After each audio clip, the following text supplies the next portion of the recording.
Hey y'all. So I just want to get into how birthdays can be so stressful. I was just watching Quinn's birthday video. I don't know whether to look here or here. I don't know. But I just want to talk about how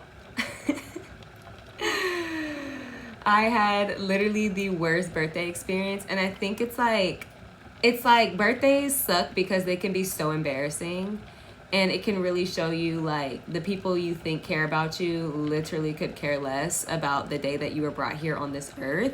And I think it's so crazy how we can just stop enjoying the day that we got on earth because other people don't realize how special that we are, you know? And I actually want to change the word special because I was scrolling on TikTok the other day and this girl was like, I really don't like that song by Glow when she says, you know, I'm special, special, special. Because she was like, it just gives,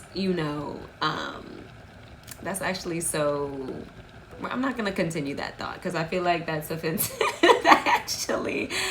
Because there's nothing wrong with being special in either the mental way or just, obviously the way we all just want to feel special. Even that song by SZA, I wish I was special. I gave all my special away to a loser. Now I'm just a loser. And people was like, I'm not singing that part. Like, I'm not singing that part. Like, and I'm like, girl, like, what do you mean you're not singing that part? Like, I feel like if you've never felt like a loser in your life, you haven't really like had a full life. I've felt like a loser before. And you know what? Like, y'all know those movies where it's like, it's all about like how the outcasts and the weirdos and the wallflowers are like, the whimsical people are really like the cool people. Those are the real cool people, okay? If you are a true weirdo, you know what I'm saying? And I'm not saying just because you play sports or that you're a cheerleader or you're popular that you're not going to be, an amazing person and have amazing dreams and aspirations in life. But I gotta tell you, if you are that, I promise you, I've seen it myself. People peak in high school and then they go, because they think that that's all that matters. They're like, oh, I've mastered society, I've mastered popularity, and I've mastered it in high school. Like, how else could I master it in life? Like, and it's like they kind of like get to this point where like they just go downhill, and I hate that for them. I don't love that for them at all. I'm just saying that to say, if you feel like you are, before I get into my story, because I just want to preface it, you know what I'm saying? Because you can really feel like I am like gonna be a loner for the rest of my life, a lone wolf, and me myself, I know that you can relate to this. If you've clicked on this video, I know you have a show that those fictional characters feel like your best friends. I know it. You know how I know that? Because you clicked on this video.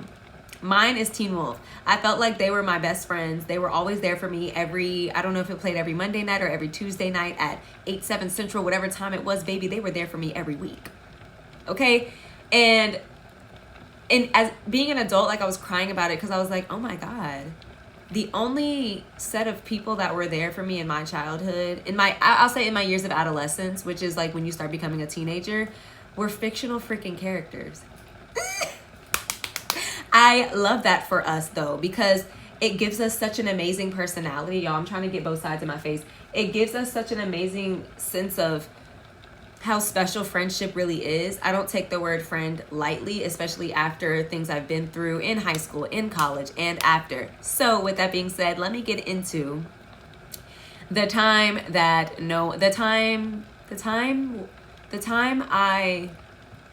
no one showed up to my birthday party. I was like, what should the title be? The time I had a birthday party and no one came. The time nobody came to my birthday party. This is me trying to come up with a title for YouTube, by the way, which also is what stops me from posting sometimes because I'm like, this title sucks.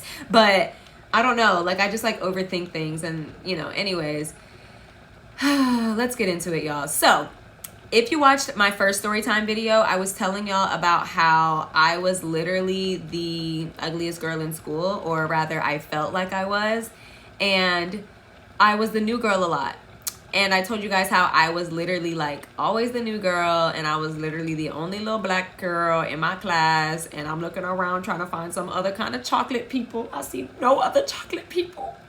No other kind of chocolate. I just see, you know, just, you know, we're not going to get into that. So I go to this new school, right? In the 7th grade, I go to this new school. In the 7th grade, I am the type of person to like talk to everyone in the class. So like I had the most random friends. Like I never like had, and like my childhood best friend, like she went to a different school, and by the time we were in like late years of middle school, like 7th and 8th grade, we started growing apart. So like, you know, she was still there, she held it down, you know, but I wanted to have, I mean, I think we all strive to have like that friend group because we think that that's like what success looks like in friendship, and it's not. However, at the time, I really, really, really felt like, you know, oh, I want a friend group. I didn't really get that friend group in 7th grade. I really wasn't like trying to get one, but you know, I always wanted one. Again, I watched Teen Wolf. They have a wolf pack. Okay, it's a pack of friends. Okay, and they ride for each other. You know, they die for each other. They gonna ride it. Okay, they ride or die for each other no matter what. So I'm like, oh my God, I can't wait until, it was more so like, I can't wait till I have that. I can't wait. And, oh my gosh. So 7th grade, I had like I still to this day, I'm like, they were cool. Like they were friends that like I talked to in the 7th grade, and then we kind of grew apart later on, but like they were cool. And so we go to the 8th grade, and I ended up like being in a class with these group of guys that ended up becoming like really close friends, like kind of like my parents knew their parents, and then it was like, oh, they go to the same school, oh, like, you know, they became little friends, cute, blah blah blah blah. And they ended up like living, like one of them ended up living like 5 minutes down the road from me, coincidentally, right? So my mom at the time, she is like very like, oh, let's do this, like let's have a fun jump and let's have a fun slide and popcorn and a cotton candy machine, like yes, like let's do it big. You know, maybe she was vicariously living through me, you know, like Dr. Umar said, maybe your mom didn't love you, maybe your dad wasn't there for you, I don't know. So she was like, it's gonna be big. Like I printed out and made invitations, and I handed them out to everyone in the class. My school was relatively small. Like my graduating class was literally 54 people, okay? And my mom was like, it's gonna be a big deal, this and that, right? Me not realizing at the time, like, this is up to the parents, like, to bring their kids to my house. And I lived kind of like far out. Again, like the time and the drive, like, shouldn't be an excuse if they really ride for me, you know what I'm saying? So I'm handing out all this invitation. I handed out everybody an invitation, bro. Literally everybody got an invitation. I kid you not. Like I said, the party started at what? Like maybe like 3 or like 6 o'clock or something like that. No, it was definitely like an afternoon thing. I was like, okay, party starts at like maybe 2 p.m. Y'all, like nobody showed up. No one showed up until 7 p.m. And the guys that did show up only came because they felt bad. And you know what? The bright side of that was that we became friends. But you guys, I literally, let me just take you through it. So I'm like getting ready. I'm getting ready in my day, you know, like I got my swimsuit on, like the fun jump was there, the popcorn machine was there.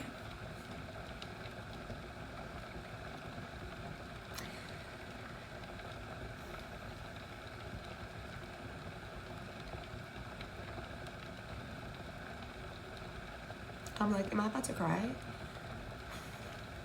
That's really sad. That's really sad.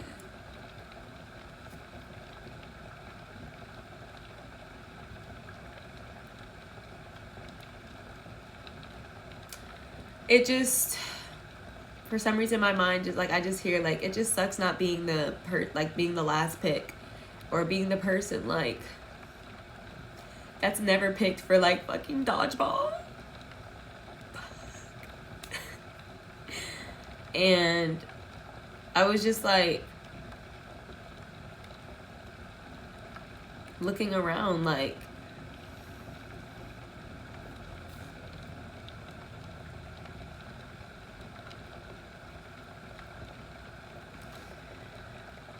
that's why like I'm like not big on material things. I like had so much around me, and like nobody was there.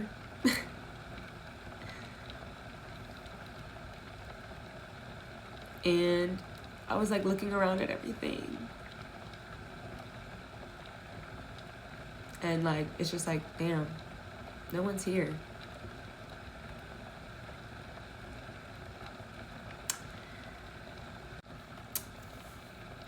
And I was watching Quinn's video, and it's so like, it's so crazy how a lot of us feel this, like the birthday pressure. Like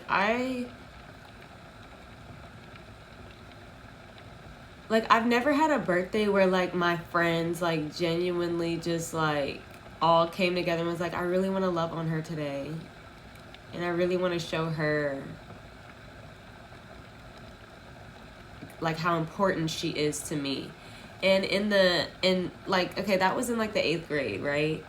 So as an 8th grader, I was like, I just didn't know why they didn't come. Like, I was just like, I don't know. Like, I don't know why they're not here. And my mom was like, I just bought all this stuff. Like, you handed out the invitations, right? I'm like, yes, girl. I did. And she's like, I mean, I got all this stuff. I was like, I don't know what you want me to do.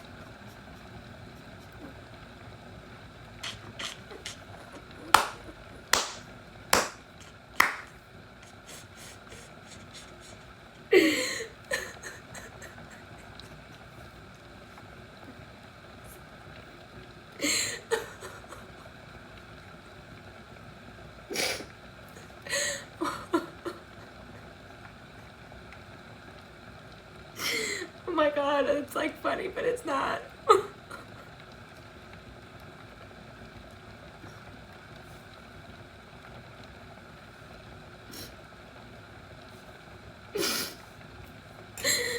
That is so traumatizing. And like, my mom was like, and I'm like, girl, like, I guess you underestimated how much they fuck with me. Like, I don't know. Like,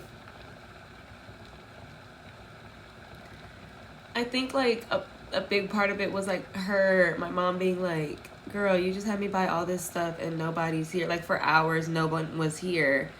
And I think my best friend like showed up, and then it was just me and her.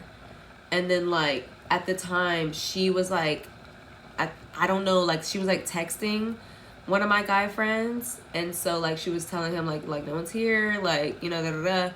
He was like, what? Like, you know, and he was right down the road coincidentally. So like, he had like the other guys in his class, like I think at his house. I'm assuming, like, this is what I can assume from it being so long ago. Again, this is when I was like 12.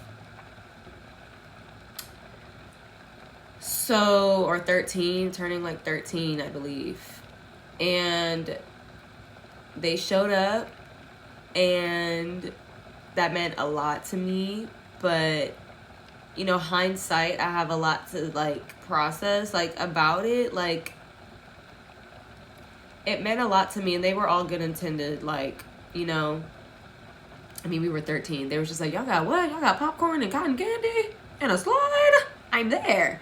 And I'm like, I gave y'all an invitation. And so it's kind of like, I feel like it took someone else telling them, like, they didn't come because they fuck with me. You know what I'm saying? They didn't come because they were like, oh, she's so important to me and I want to celebrate her. Like, they came for the stuff that was there, not for me. And from then on, you know, we became friends. I didn't really like think about it too much after the fact, because I actually I did end up having like a good time and a fun time. Like, I am like, as y'all can see, you know, I have a way of turning my tragedies into comedies. So I will laugh. Like, if I'm crying, like, and like I like realize something funny while I'm crying, I'm gonna start laughing, and then I'm gonna look like I'm crying and laughing at the same time like a crazy person, and that's fine. That's okay. That's okay with me, you know. But like, yeah, so like I was having a good time, you know, and then like we go to high school, and I don't even know what I did like freshman. I can't even tell you. Freshman year, what, when I was 14? I really don't know. That was just like one of those birthdays, you know. And then what, summer? So, you know, my 18th birthday, I just remember like going to the club, and that was a lot in itself. I'll just tell y'all right now, like, I don't speak to my mother to this day. And that was another thing that like made me cry, watching Quinn, like, her mom, like being there for her. And you know, it's been a long time, but you know, I'm not going to get too much into that. I'll definitely get into it later because I think it's important that like we speak out about it, because you know, it's good to know that you're not alone in certain things. So I was watching her video, I was like, you know what, let me share with my people, you know what I'm saying? Because you know what, sometimes you need to see that like you're not alone in like being nervous about your birthday and being nervous if people don't like you, and like not having like a good birthday is like the worst ever. Literally. And it can just suck. But yeah, I definitely went to the club on my 18th birthday, and then on my 19th, like that's another thing, y'all, I have a summer birthday.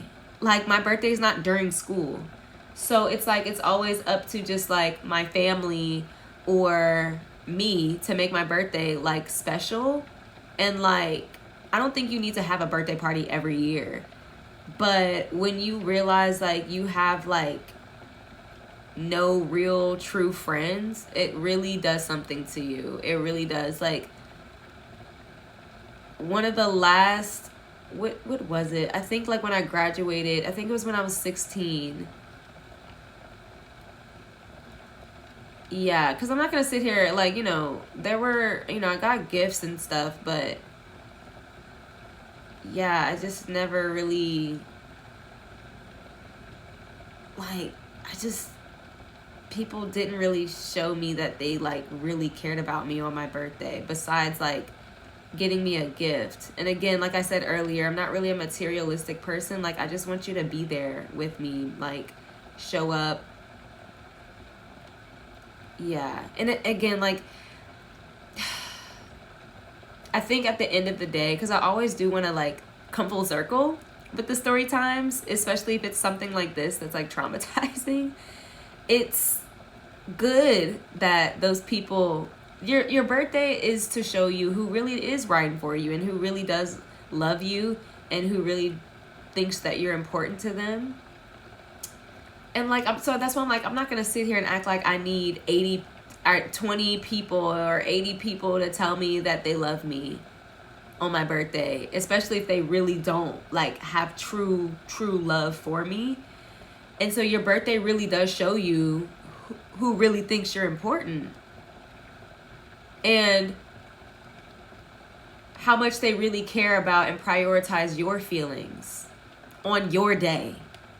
Like the day that you started existing on this earth. Like that's, and I used to love birthdays so much. Like I would memorize people's birthdays and try to make other people feel so special on their birthdays, because I feel like I never felt extremely special on my birthday.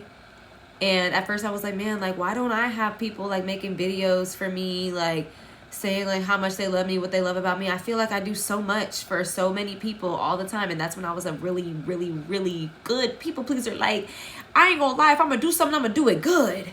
So when I was a people pleaser, I was the people pleaser, honey. Okay, like I focused my entire life around finding favors for people, and that's why when my birthday came around and people did not go as hard, they was like, I don't have to go as hard for you. And I'm like, but why though? Why? Like I go hard for you every day of the year is how I felt, right? So I just want to share that with y'all. And at the end of the day, remember, if you ever get nervous around your birthday, that the people that show up, and the people that don't, cut them off. And you don't even got to be bitter about it. It's just like, okay, now you see where they place you on their priority scale and where you need to place them. And I didn't stutter. Okay. I feel like that was like so real and so necessary, y'all. I'm really just trying to be like consistent on here. And I really just want to show up this year. That's my main goal with this YouTube thing, you know, TikTok acting weird AF. I posted a video on TikTok, it got 0 views. I don't know, like but at the end of the day, I really don't care, because I really love making videos. I like recently found my old YouTube channel from like 13 years ago, and I was like making videos. I was like, I knew I always wanted to do this. Y'all's comments, y'all are so sweet. Like, first of all, I was crying because y'all are literally so sweet. Like, y'all changed my life. Like, my next story time is literally gonna be about how y'all changed my life. I've never had so many people show up for me and show me so much love, especially strangers across the screen. So for that, I just really like thank y'all so much. Like, y'all don't know, like y'all don't know how much y'all mean to me. But with that being said, thank you for listening, watching, and existing. This has been Ella Bean.